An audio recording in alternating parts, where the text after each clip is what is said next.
Hey everyone, and welcome back to the channel. Today, we're diving deep into a trend that's been making some serious waves online: Fibermaxxing. You've probably seen the term popping up on social media, but what does it actually mean? Is it just another fleeting wellness fad, or is there something more to it? Let's unpack it all. So, what is Fibermaxxing? At its core, it's the practice of intentionally and significantly increasing your daily fiber intake. We're not just talking about adding an apple to your lunch. Fibermaxxing involves a conscious effort to pack as much fiber as possible into your diet, often aiming for numbers well above the standard recommendations. People are doing this for a variety of reasons, from improving gut health and digestion to achieving better satiety and even enhancing their physical appearance. The online buzz is huge, with countless testimonials and before and after stories fueling the fire. But where did this all start? Well, the idea of eating more fiber isn't new. Doctors and nutritionists have been telling us this for decades. However, the Fibermaxxing trend seems to have gained massive traction on platforms like TikTok and Reddit.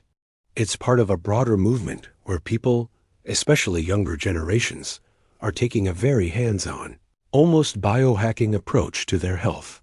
They're tracking their intake, experimenting with different fiber sources, and sharing their results with a global community.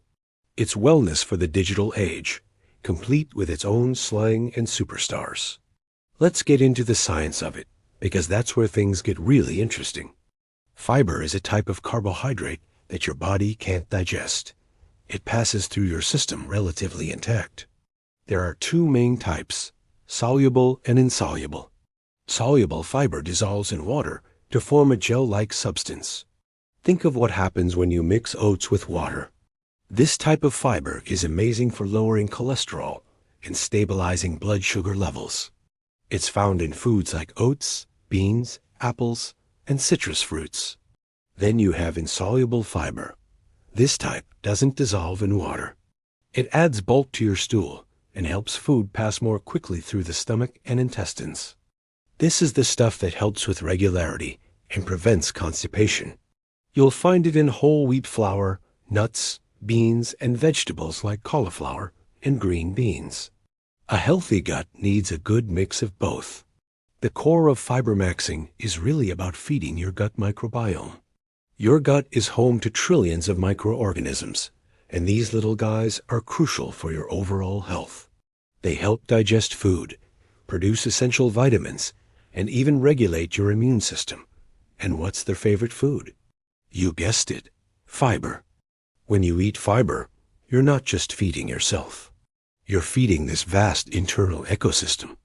A well-fed microbiome is a diverse and happy microbiome, which is linked to all sorts of health benefits, from better mental health to a lower risk of chronic diseases. This is the fundamental principle that gives the Fibermaxxing trend its scientific backbone. So, what are the purported benefits that have everyone so excited? The most commonly reported one is improved digestive health. People talk about becoming incredibly regular, feeling less bloated, and just having a happier stomach overall. This makes sense, as fiber is the key to a well-functioning digestive tract. Another big one is weight management. Fiber-rich foods are incredibly filling. That gel-like substance from soluble fiber slows down stomach emptying, making you feel full for longer. This can naturally lead to eating fewer calories throughout the day without feeling deprived. Plus, some studies suggest a high-fiber diet can slightly boost your metabolism. But the benefits don't stop there. People also report clearer skin, which could be linked to better detoxification and hormonal regulation through a healthier gut. There's also talk of increased energy levels. When your blood sugar is stable, thanks to all that soluble fiber, you avoid the energy crashes that come from spikes and dips. And let's not forget the long-term benefits. Consistently eating a high-fiber diet is strongly associated with a reduced risk of heart disease, type 2 diabetes, and certain types of cancer. So, while the term Fibermaxxing might be new and trendy, the health benefits it promotes are backed by decades of solid research. Now, it's not all sunshine and rainbows. Like any extreme dietary change, fibermaxing has its potential downsides, and it's crucial we talk about them. The most common issue is digestive distress, especially if you ramp up your intake too quickly. Your body needs time to adjust. Suddenly bombarding it with a ton of fiber can lead to gas, bloating, cramping, and discomfort. The key is to go slow. Start by adding 1 extra serving of a high-fiber food per day and see how your body reacts. Another critical point is hydration. Fiber, especially soluble fiber, absorbs a lot of water. If you're not drinking enough fluids, all that extra fiber can actually backfire and lead to constipation. So, if you're increasing your fiber, you absolutely must increase your water intake as well. There's also the risk of nutrient absorption issues. While rare, an extremely high fiber intake can sometimes interfere with the absorption of certain minerals like calcium, iron, and zinc. This is why a balanced approach is so important. It's not about eating only fiber. It's about incorporating a wide variety of nutrient-dense foods. And remember, everyone's digestive system is unique. What works wonders for one person might be too much for another. It's so important to listen to your body. If you're experiencing persistent discomfort, it's a sign to scale back. And if you have any pre-existing digestive conditions, like IBS or Crohn's disease, you should definitely consult with a doctor or a registered dietitian before making any drastic changes to your diet. Their guidance can help you find a safe and effective way to get the benefits of fiber without aggravating your condition. So, you're interested in trying this, but you want to do it the right way. How can you safely and effectively increase your fiber intake? The golden rule is, start low and go slow. Begin by adding small amounts of fiber-rich foods to your existing meals.